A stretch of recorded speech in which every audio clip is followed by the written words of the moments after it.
Welcome to our wine party. Be our guest as we fill every glass and enjoy our wines. And when we're finished, you'll be prepared to throw your own wine party, show your guests a wonderful time, and just as important, have a good time yourself. During the first part of this program, you'll see how to prepare for your party.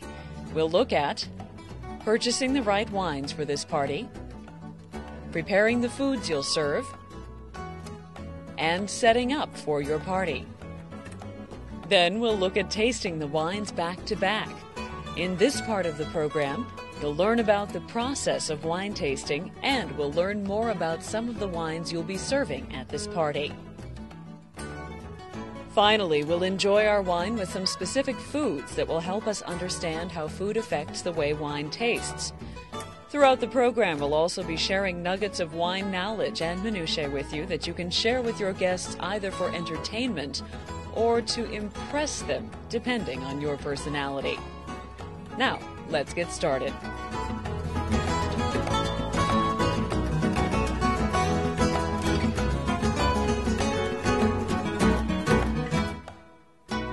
For our party, we're having a winery-style tasting. This is the type of tasting that starts with lighter wines and moves through the heavier wines that a vineyard may bottle. For this party, you need to buy the wines so you can control which ones are served. There are times where guests bring favorite wines to a party, but this party calls for specific wines to go with the foods you're serving. We have selected a Sauvignon Blanc, sometimes referred to as a Fumé Blanc, and a Chardonnay as our two white wines.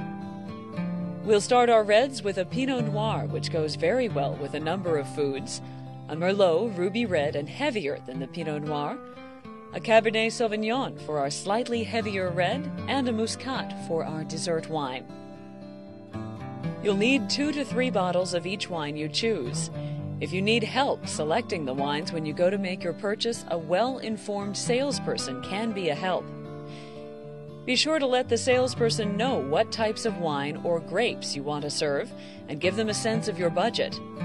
Oh, and just so that the salesperson is giving you the most helpful information possible, you may also want to let him or her know what food you're serving. Now, let's talk about the foods you'll want to serve. During the back-to-back wine tasting, serve foods with neutral flavors. These foods are primarily intended to cleanse the palate between wines. Be certain to have breads. Simply enough, breads cleanse the palate. You want to serve bland breads, plain whites and whole wheats, so that the nondescript nature of the flavor doesn't interfere with the taste of the wine. Similar to bread, crackers are a cleansing food, and as with your breads, keep the cracker selection fairly plain and flavorless. And at all costs, avoid animal crackers. You may also want to serve a few cheeses. Cheeses smooth out tastes of harsh flavors in the wine. In fact, some experts say they make almost any good wine taste even better. The rule of thumb is that you should purchase a 1/4 pound of cheese per person. Generally, you should get semi-soft cheeses like Fontana, Swiss, Havarti, cheddar, or maybe even one with caraway seeds, just to add a different flavor. And you may want to have some fruit for your guests. Like cheeses, fruits affect the way the wine tastes. They heighten the tasting experience. Apples, for instance, bring out the strong acids. Where cheese helps mask some wine imperfections, apples make the smallest flaw in the wine apparent. In that regard, when you attend a wine tasting where you are purchasing, take an apple with you. For the second part of the party, where you and your guests will taste the wines with various foods, you'll want to serve heartier fare. Prepare these foods beforehand. Things should be so well organized and pre-prepared that you can enjoy the party too.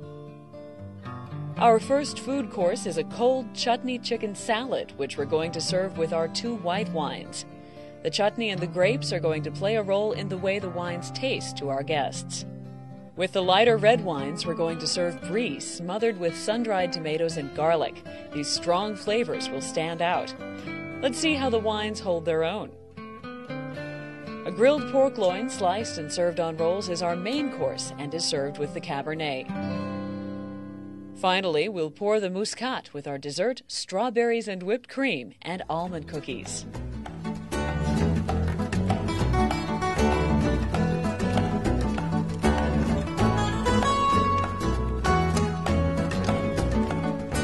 Take the time to completely set up the table before the guests arrive. You'll want to make sure all the table appointments fit the theme you've chosen for the party. As we held our party in the autumn, we had a fall harvest theme, autumn colors and flowers, with earth tone decorative touches on the serviceware, which we purchased for just a few dollars. But it all comes together to make the table look elegant. The wine glasses you choose are important. This decision can actually have an impact on the way the wine tastes. Start your selection process by eliminating styrofoam cups. We suggest you also eliminate plastic. If you're going to invest a little more money in this party, consider purchasing a set of all-purpose wine glasses. Medium to large in size, this glass is wonderful for visually showing off the wine. Get enough glasses so everyone has the same type of glass. You may want to give the guests their glasses as party favors, that is, unless you're having another party soon. How a wine tastes to us is found as much in the aroma of the wine as it is in the actual flavor of the grape. A wider glass allows the wine to fill your mouth, touch the traditional tasting organs, and pass nearer the nasal cavity so that it's easily drawn to the olfactory bulb and passed on to the brain. And the brain says, "Yeah, that's good." You'll need plenty of water on the table. First, give each guest a small container of bottled water for drinking. This will be used to help cleanse the mouth between wines. It also helps wash down the tasteless cracker. You'll also need a pitcher of water for rinsing out the glasses between wines. Now you'll need a wide-mouthed container called the spittoon to hold the rinse water from the glasses and the excess wine people don't drink. The liquid that accumulates in the spittoon may look a bit unsavory, so use a container that you can't see through. A ceramic jar works best. Let's talk for just a moment about wine serving temperature. Whites are served chilled at 40 degrees Fahrenheit. Standard refrigeration is all that's required. A cooler, like this one, kept within reaching distance, is a good way to keep the chilled wine cold before and during the party. Red wine should be served at room temperature. More accurately called cellar temperature, it's between 60 and 68 degrees. Before the party, keep the reds on the basement floor if possible. No basement? You can cheat a little. Put the reds in the refrigerator for about 15 minutes, then remove them about 15 minutes before the party begins. Okay, one last look at the table. Everything's set. Time to get dressed and party.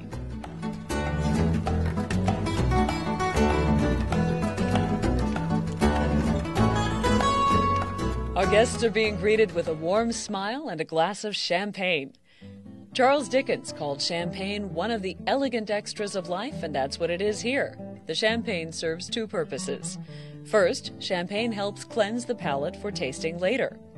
More important, whoever heard of drinking champagne unless you're happy? It's a party, so start it off by setting the ultimate party atmosphere, champagne all around. Notice that we are using champagne flutes. Remember, the shape of the drinking glass is an important part of tasting wine, and champagne is a wine. Champagne is best tasted by the tip of the tongue because that's where sweetness is tasted. The flute design allows the champagne to flow directly over the tip of your tongue. This allows you to fully savor the sweet taste. Incidentally, champagne was not always bubbly. The method for putting the bubbles in the bottle was developed by a monk named Dom Perignon. We invited 8 guests to our party. This is a manageable number that allows you to give each guest your attention, guide the tasting, and enjoy the party yourself. When everyone has arrived, move them comfortably to the table where the wine tasting is going to take place. Begin by explaining the table setup and how the party will flow. First of all, what we're going to do is try the wines individually with just some crackers. And then later on, we're going to try wine with different foods to see how the foods really enhance the taste of the wines. In between wines, you might want to try and cleanse the palate. We also have some water. Well, actually, why don't we just start? Everyone take a glass, or help me pass these out. Our first wine is the Sauvignon Blanc. This wine should be served no warmer than 45 degrees Fahrenheit. If you followed our earlier refrigeration suggestions, temperature should be no problem. This white wine ranges in flavor from light and dry to full and sweet. A light Sauvignon is a good wine with which to begin the tasting. Pour a mouthful of the Sauvignon into each glass. Have everyone take a look at the color of the wine in their glasses. It's best to study the color against a white or light background. Look for clarity. There should be no cloudiness or murkiness. The actual color of a wine depends on a number of variables such as the grape varietal and the processing. In general, however, a Sauvignon Blanc should be light to medium yellow. A small toast to officially start, and the fun begins. Now, have your guests drink the wine. Take a mouthful. Ask your guests to hold it in their mouths for a moment and breathe through their noses. This helps draw the aroma into the nasal passages so they can actually smell the wine that's in their mouths. A Sauvignon Blanc should have an aroma, or in wine language, a bouquet that smells much like freshly cut grass. Other aromas your guest might pick up include lemon, asparagus, thyme, and melon. Some seasoned tasters actually pull the wine itself up into their nasal passages to best savor its aroma. We do not suggest encouraging people to do this at your party.